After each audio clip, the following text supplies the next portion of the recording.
नमस्कार दोस्तों, news India में आपका फिर से स्वागत है। दोस्तों, आज हम लोग एक बहुत ही बड़े न्यूज़ के बारे में बात करने वाले हैं जो कि सीधे सीधे जुड़े हैं हमारे डीआरडीओ और इंडियन नेवी की तरफ से। जी हाँ दोस्तों, आज हम लोग बात करने वाले हैं डीआरडीओ की तरफ से डेवलप किए गए एआईपी प्रोपल्सन सिस्टम की। जी हाँ दोस्तों, इसका फुल फॉर्म होता है एयर इंडिपेंडेंट प्रोपल्सन सिस्टम, जो कि डीआरडीओ की तरफ से डेवलप किया गया है खासकर इंडियन नेवी के लिए। तो चलिए जानते हैं पूरा इसका डिटेल क्या है, इससे भारत को कितना फ़ायदा हो सकता है, सब कुछ आज इस वीडियो में। जी हाँ दोस्तों, इसको बताया जा रहा है कि इसको डीआरडीओ के एनएमआरएल और डीआरडीओ ने मिलकर बनाया है और इसको इसी हिसाब से बनाया गया है कि इसको इंडिया की जो नेवी की सबमरीन्स होती है उनमें यूज़ किया जा सके। क्योंकि दोस्तों, इस तरह के जो एआईपी टेक्नोलॉजी होती हैं, अगर वो किसी भी सबमरीन में लगा दिया जाए तो वो जो सबमरीन होती हैं वो पहले से कई गुना ज़्यादा लीथल हो जाती हैं। और अच्छी बात ये है कि भारत इस टेस्ट को पूरा सक्सेसफुली कंडक्ट कर चुका है। इसका टेस्ट जो था 8 मार्च को ही हुआ था मुंबई के लैंड से, लेकिन उसके बाद इसका जो फाइनल टेस्ट था वो कंडक्ट हो गया है सक्सेसफुली। ऐसा माना जा रहा है कि भारत के अब आने वाली जो सबमरीन्स होंगी उनमें इस टेक्नोलॉजी को बहुत अच्छे तरह से यूज़ किया जाएगा, क्योंकि ये भारत के लिए बहुत बड़ा माइलस्टोन है। जी हाँ दोस्तों, आपको बता दें कि इस तरह की अभी टेक्नोलॉजी दुनिया के कुछ ही देशों के पास है, चाहे वो अमेरिका हो, चाइना हो, यूके हो, रसिया हो। तो इस तरह की जो टेक्नोलॉजी होती है खासकर मॉडर्न सबमरीन में वो बहुत ही काम आती है, क्योंकि न्यूक्लियर सबमरीन इसकी तुलना में कम घातक होते हैं, जबकि ये एआईपी टेक्नोलॉजी वाली जो सबमरीन होती हैं वो अपने आप में बहुत लीथल मानी जाती है।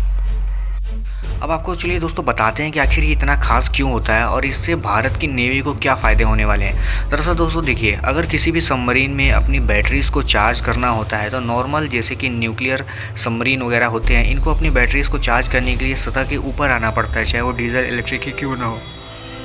और इस वजह से क्या होता है कि जब सरफेस के बाहर वो आते हैं तो एक तरह का रडार में ट्रैक होने का चांस रहता है, ताकि जो भी समंदर में जितनी भी शिप्स होती हैं बहुत ईजिली इस तरह के सबमरीन्स को ट्रैक कर लेते हैं अपने रडार से। इस वजह से इनके जो नुकसान पहुंचने की जो डर होते हैं वो बहुत बढ़ जाते हैं, क्योंकि दुश्मन का कोई भी टॉर्पीडो इनको आसानी से निशाना बना सकता है। लेकिन अगर इसमें एआईपी टेक्नोलॉजी लगा दी जाती है तो इसको फिर ज़रूरत नहीं होती है कि एटमॉस्फेरिक एयर में आए, सरफेस के ऊपर आए और फिर अपनी बैटरीज़ को चार्ज करे, क्योंकि ये पूरी तरह से एटमॉस्फेरिक एयर पे डिपेंड नहीं करता है, ना ही इसको ऊपर आने की कोई ज़रूरत होती है।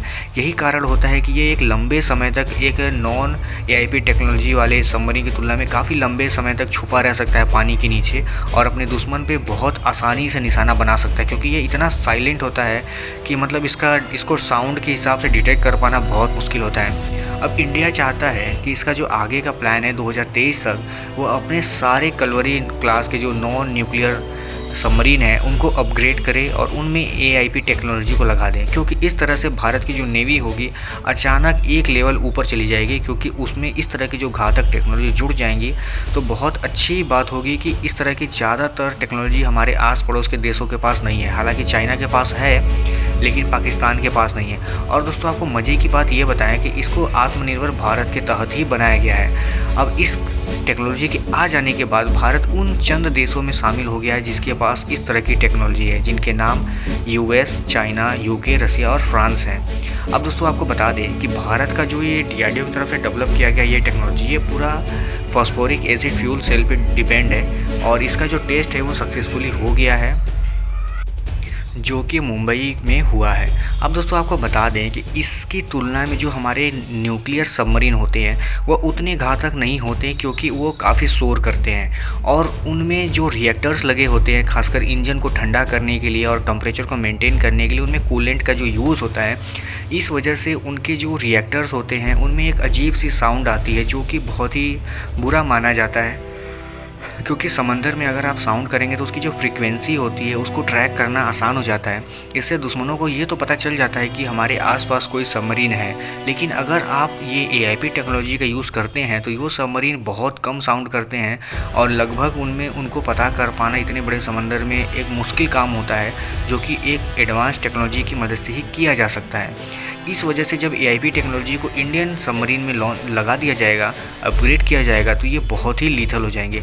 अब आपको बता दें दोस्तों कि इसकी ज़रूरत क्यों है भारत को, आखिर इससे भारत को इतना फ़ायदा क्या हो सकता है। आपको कुछ दिन पहले एक घटना याद होगी, जब फ्रांस में कुछ मुसलमानी आतंकवादियों ने या कह लीजिए जिहादियों ने कुछ बवाल किया था धर्म को लेकर। तो पाकिस्तान और फ्रांस के बीच में बहुत विवाद हुआ था।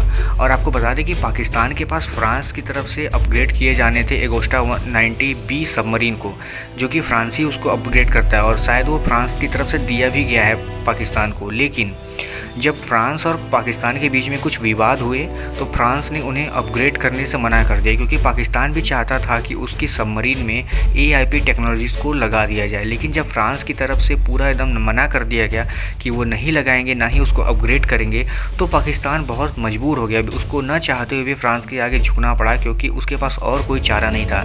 हालांकि पाकिस्तान की जो नेवी है वो हमारे नेवी से बहुत छोटी है, और अगर उसमें AIP टेक्नोलॉजी नहीं अपग्रेड की जाती है तो वो भारत के लिए बहुत आसान टारगेट होगा कि उसको ट्रैक करके डिस्ट्रॉय कर दें। अब पाकिस्तान के पास कोई चारा नहीं बचा फ्रांस के अलावा। तब फ्रांस ने पाकिस्तान को मजबूर किया कि वो चाइना या टर्की के पास जाए। और हालांकि ये बहुत मुश्किल है कि चाइना या टर्की उनकी मदद करें, क्योंकि पाकिस्तान की हालत वैसे ही बहुत ख़राब है। कोई भी देश उनकी मदद नहीं करना चाहता, खासकर उनके दोस्त भी उनसे पीछा छुड़ाना चाहते हैं। तो दोस्तों, आपको अंदाज़ा लग गया होगा कि इस समय इस जनरेशन में AIP टेक्नोलॉजी कितनी महत्वपूर्ण होती है एक सबमरीन के लिए। क्योंकि अब वो ज़माना गया जब आप पुरानी सबमरीन, पुरानी टेक्नोलॉजी के बेसिस पे युद्ध लड़ा करते थे। लेकिन आज के समय में हर एक चीज़ रडार के बेसिस में आते हैं और हर एक चीज़ ट्रैक की जा सकती है। इस वजह से हर देश चाहता है कि उसकी सबमरीन पूरी स्टेल्थ हो, चाहे वो एयरक्राफ्ट हो या सबमरीन हो, यहाँ तक कि कोई भी चीज़ स्टेल्थ बनाने की, ड्रोन भी स्टेल्थ ही बन रहे हैं। क्योंकि नहीं चाहता कोई भी देश कि उसके